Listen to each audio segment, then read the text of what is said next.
कहते हैं दुनिया पग पग पर धोखा है, मगर घर से बाहर निकलने के बाद अगर घर में ही धोखे की शुरुआत हो जाए तो इंसान विश्वास किस पे करे। एक ऐसी जोड़ी की कहानी सामने आई है कि सुनकर आपके पैरों तले ज़मीन खिसक जाएगी। जी हाँ, बात कर रही हूँ शारिक और ओनिबा की, जिनकी शादी 2018 में हुई थी।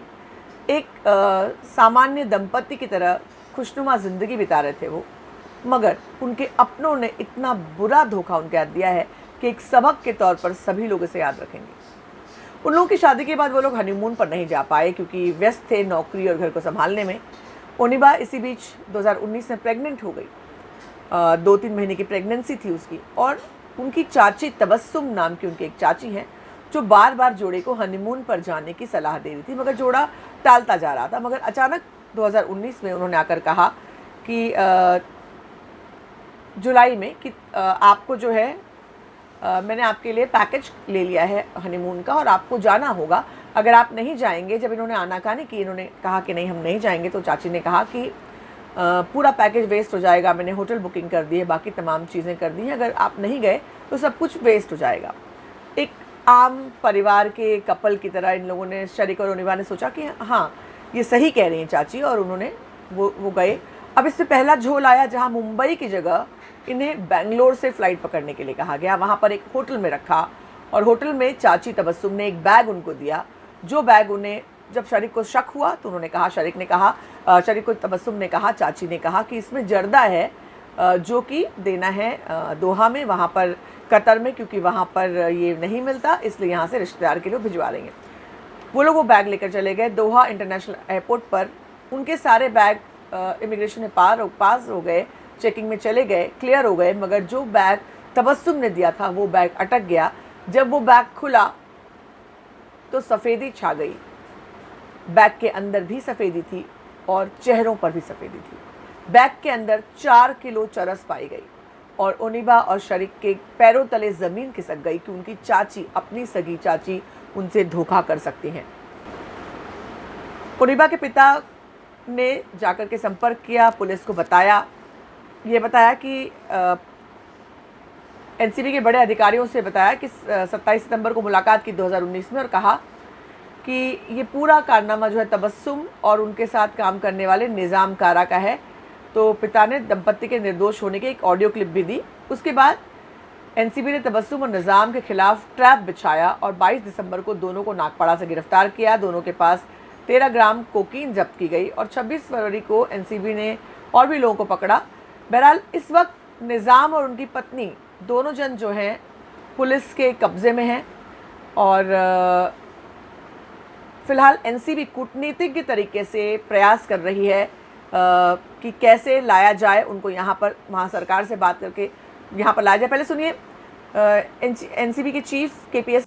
ये केस एक डिफरेंट केस है क्योंकि इस केस के ज़रिए हमने जो सिंडिकेट बस्ट किया उससे हमें पता लगा कि 2 इंडियन नेशनल्स, ओनिबा कुरैशी और उनके हस्बैंड शरीक मोहम्मद, वो लास्ट 1.5 साल से कतर जेल में बंद हैं for no reason of conscious possession. ये इनको जो सिंडिकेट मेंबर्स ने ल्यूर किया, एक हनीमून पैकेज का प्रोग्राम बना के दिया कि आपको एक हनीमून पैकेज देते हैं जिसमें कि आप जाइए और वहाँ पे आपका ट्रिप स्पॉन्सर्ड रहेगा। ये लोग उस झांसे में आए। झांसे में आने के बाद इनको एक बैग दिया गया जिसमें कि स्पेशल कैविटी थी, जो हम यहाँ पे भी कस्टम अथॉरिटीज़ और एनसीबी भी कई बार एयरपोर्ट्स पे ऐसे बैग्स देखे जाते हैं जिसमें कि स्पेशल कैविटीज़ होती हैं। तो इस बैग में जो स्पेशल कैविटी थी उसमें 4.1 kg ऑफ चरस वहाँ पे मिला। अब चूँकि कतर अथॉरिटीज़ ने जब इन्हें पकड़ा तो इनके पोजीशन से मिला था, इन्होंने वहाँ पे अपनी प्ली ली कि भाई ये हमें नॉलेज नहीं थी, but being in their position इनको वहाँ पे अरेस्ट कर लिया गया और 10 साल की वहाँ पे सज़ा सुना दी गई। इनके पेरेंट्स ने डीजी राकेश थाना सर को कंप्लेंट दी कि ऐसे ऐसे कुछ प्रूफ्स हैं हमारे पास जिससे प्रूव होता है कि इनके बच्चों को आइडिया नहीं था जब वो बाहर गए कि उस बैग में क्या था। उस बेसिस पे एनसीबी ने अपनी एक इंक्वायरी लॉन्च करी। इंक्वायरी लॉन्च करते ही और हमें डायरेक्शन दिए थे कि इस सिंडिकेट को बस्ट करके एक्सपोज करना है कि व्हाट दे आर डूइंग, क्योंकि अदरवाइज अगर हम किसी के स्टेटमेंट के बेसिस पे चलेंगे तो वो अकेली स्टेटमेंट इस पर्टिकुलर ऑफेंस को डिसप्रूव करना बहुत मुश्किल है। तो उसी तरीके से फरवरी में एक केस रजिस्टर हुआ जिसमें दो इन्हीं सिंडिकेट मेंबर्स को चंडीगढ़ में अरेस्ट किया गया, जो कि कुल्लू के दो बंदों से चरस लेने वहाँ पहुँचे थे। उनकी फर्दर इन्वेस्टिगेशन में हम मुंबई पहुँचे। मुंबई में निज़ाम कारा की वाइफ शाहिदा और निज़ाम कारा को अरेस्ट किया गया और उनके वॉलंटरी डिस्क्लोजर में एंड अदर एविडेंसेस जो हमें मिली, उससे ये प्रूव होता है कि उनीबा कुरैशी और उसके हस्बैंड जो वहाँ पे कतर जेल में हैं, एंड उनके वहीं पे कतर जेल में ही उनके एक डॉटर भी हुई, क्योंकि शी वॉज प्रेगनेंट जब वो वहाँ गई थी। तो वो जो वहाँ पे लॉज इन कतर जेल है वो इनोसेंट है, and accordingly diplomatic channels and जो कतर अथॉरिटीज़ को इन्फॉर्मेशन का जो प्रोसीजर है, वो फैमिली ऑलरेडी वहाँ पे इंडियन एम्बेसी से काफ़ी मदद ले चुकी है। और अब presently DG Rakesh Khanna sir उस चीज़ को परस्यू कर रहे हैं through ministry of external affairs कि इस केस को लॉजिकल कंक्लूजन की तरफ लेके जाएगा।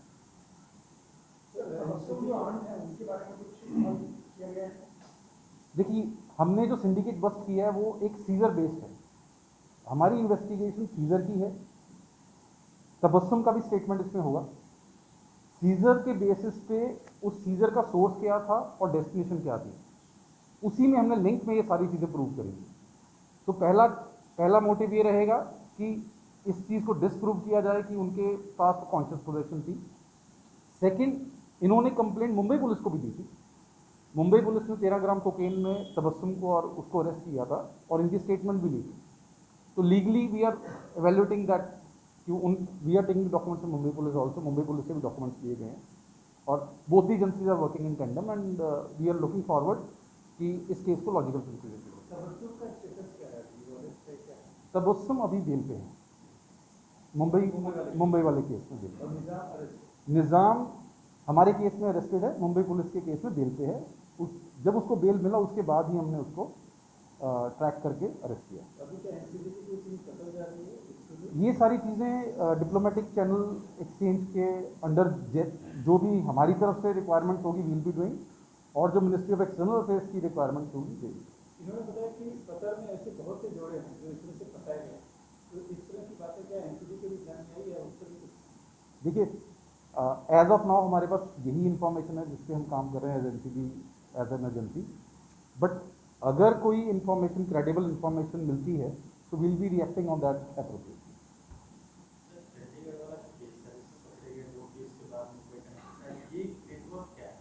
देखिए, ये नेटवर्क ही है। आपने ये अच्छा क्वेश्चन पूछा। ये नेटवर्क बेसिकली अगर डीपर एनालिसिस से देखें तो कासरगोड नेटवर्क के साथ जुड़ा हुआ है। इसमें इतने अगर जोग्राफिकली बोलूँ, इसमें मुंबई के कुछ लोग इन्वॉल्व हैं, इसमें बेंगलोर के कुछ लोग इन्वॉल्व हैं, इसमें कासरगोड केरला के लोग इन्वॉल्व हैं। सोर्स ऑफ जो इनकी चरस है ये दो जगह से सोर्स करते हैं, JNK एंड हिमाचल। एनसीबी ने लास्ट 1 ईयर में कई ऐसे सिंडिकेट्स बस्ट किए हैं जो कि JNK एंड हिमाचल से चरस मुंबई पहुंची है। अभी रिसेंटली 56 kg ऑफ चरस सीज हुई, जिसमें जो मेन अक्यूज था यहाँ पे मुंबई में अरेस्ट हुआ। सिमिलरली इनका जो दूसरा सोर्स ऑफ हशीश है, हशीश इनका सोर्स आंध्रा और उड़ीसा बॉर्डर का गांजा है, उसको ये अकॉर्डिंगली प्रोसेस करके हशीश में कन्वर्ट करते हैं। कासरगोड नेटवर्क अपने आप में काफ़ी इनफेमस है फॉर ड्रग सप्लाई, और इनके जो सिंडिकेट के मेन मेंबर्स हैं वो कतर जेल में लॉज हैं। कतर जेल में हमें उनके बारे में नॉलेज भी है, हम उन्हें मॉनिटर भी कर रहे हैं, उनसे वेरीफाई भी कर रहे हैं उन सबको। वो जो मेन सिंडिकेट चलाने वाले जो लोग हैं वो कतर जेल में बैठ के सब कुछ ऑर्गेनाइज कर रहे हैं। फर्दर इंडिया में भी इनके सिंडिकेट मेंबर्स हैं जो इंडियन बंदों को अरेंज करते हैं कि आपका फ्री स्पॉन्सर करके ट्रक दिया जाता है, या कुछ ना कुछ ऐसे कोई भी ऐसा वेज एंड मीन्स निकालते हैं जिससे आदमी ल्यूर हो जाए और उसे समझ में ना आए कि वो लेके क्या जा रहा है। किसी को जब उसका ट्रिप स्पॉन्सर करते हैं तो साथ में बैग भी गिफ्ट दे देते हैं। तो अगर आपको नया बैग मिलेगा तो आपको यही लगेगा कि इसी बैग को यूज़ करो, और आपको कहा जाता है ये बैग ले जाओ, ये लाइट है, ये है, वट एवर।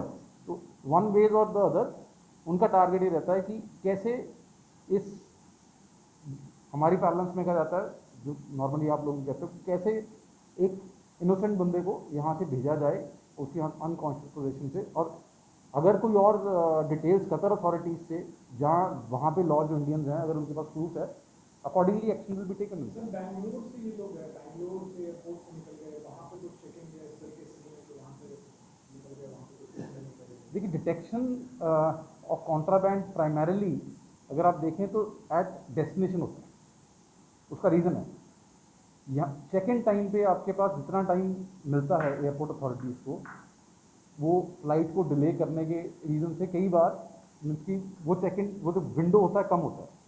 वेर डेस्टिनेशन पे हर जैसे इंडियन अथॉरिटीज़ भी डेस्टिनेशन पे आने वाली फ़्लाइट्स के जो जो लगेज है उससे हमें ज़्यादा टाइम मिलता है, हम किसी को होल्ड कर सकते हैं 3 घंटे 4 घंटे अपना पूरा चेकिंग प्रोसीजर।